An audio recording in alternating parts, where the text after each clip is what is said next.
Now, with burn bans in effect right across Atlantic Canada and now bans on entering the woods, many are looking for alternative ways to get outdoors and enjoy nature. For some suggestions, we welcome Nova Scotia Walks Program Manager Catherine Drosbeck and Janet Barlow, the Executive Director of Hike Nova Scotia. Good morning to you both. Good morning. Thanks for coming in. So I know that you're both avid walkers and hikers. Maybe we'll start with you, Catherine. I know that you have wonderful programs to get people out walking. What's happening right now with this woods ban? Well, our NS Walks program has, in any given week, between 60 and 70 walks happening, leader-led walks around the province. Many of our groups have just pivoted.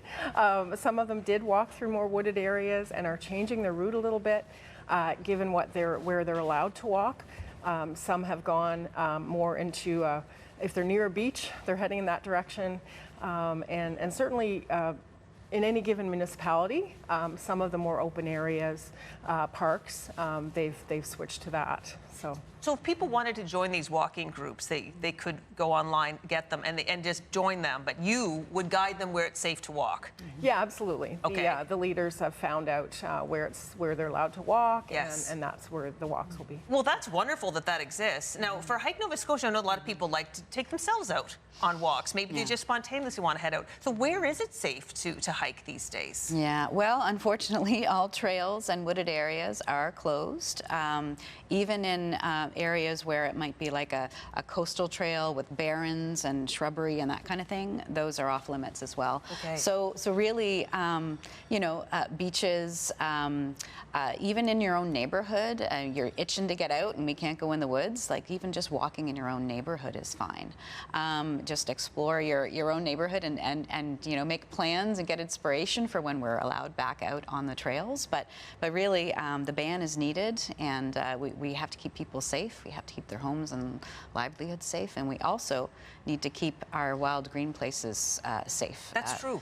Short-term pain for long-term gain. If people are out there and a fire's accidentally started, our favorite park or trail system could go up in smoke. So that's what's at stake. Great point, Janet. Small-term pain for long-term gain. Yeah. That's a great way to look at things. Personally, being that you are active leaders in the space of hiking and walking, I'm going to ask each of you, how are you pivoting, Catherine, personally with this? I love being near the water in the summer, yes. And when I was preparing for this segment today, I was checking in. There's 13,000 kilometers of coastline in our beautiful province, which is the equivalent of Vancouver and back. So. Wow. We're not far from the water here. That's a safe if you can be along the shoreline, and that's my number one thing. If I could do that this time of year, I'm happy. And we have a lot of urban lakes too, in certainly the Halifax area, but also throughout Atlantic Canada. You could do that. What about you? What are you doing, Janet? I know you love to get in the woods. Yeah, I do. So I mean, I always walk in my neighborhood every morning, first thing in the morning at first light. But we had some family visiting, and so we took them around to some of the touristy sites. We definitely went to Peggy's Cove, and you can get out on the rocks, safe distance from the water, of course, but you can go along the rocks a fair distance there. So we were doing that. And there's plenty of parks that are still open that have wide open green space, fields and lawns and things like that. So places like that are where I'm gravitating to. But yeah, just crossing fingers and toes and eyes that the rain will come. I just want to point out, though, that the reason for this ban is not only to keep people from accidentally setting fires, it's also to keep people from being out there when and if a fire does start. Yes. And then we'll be in two situations. We have to address the fire, but also we have to address the emergency kind of rescuing of people who might be out there, putting the rescuers at danger and everyone in danger. So it's a two-pronged reason. We don't want people out there if a fire does start. That's a great point. And I guess it probably is a mindset shift as well. Maybe we're defining what it means to hike and walk outdoors. Is that safe to say, Catherine? Yeah, for sure. And I mean, we definitely still want people to be together, be outside, get that physical activity and fresh air. There's so many benefits to walking and hiking, so if we can do it safe right now, it's good for our mental health, our social, and of course our body loves it too.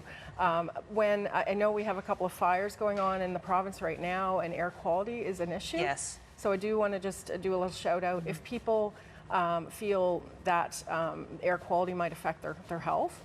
There are some good indoor walking options around the province. We have many great indoor arenas and so forth. Walking tracks. Amherst, Spring Hill, Bridgewater, Yarmouth, to name a few, Dartmouth. And so you can go in, you can go if you have a mall nearby. Just again, still to get out, get moving, be with other people, just again while this is happening short term, and then we'll be hopefully in the clear. Well, thank you both so much for coming in this morning. You raised great points. We want to stay active. You know what? I just thought of one too. When the tide's out, walking on the ocean floor. That's a good one. Yeah, You feel magical. Yeah. Wonderful. All right. Thank you both again for coming in. And we have put on our website both Walk Nova Scotia or Nova Scotia Walks and Hike Nova Scotia so that you can get those details. But yeah, where there's a will, there's a way. That's the message today.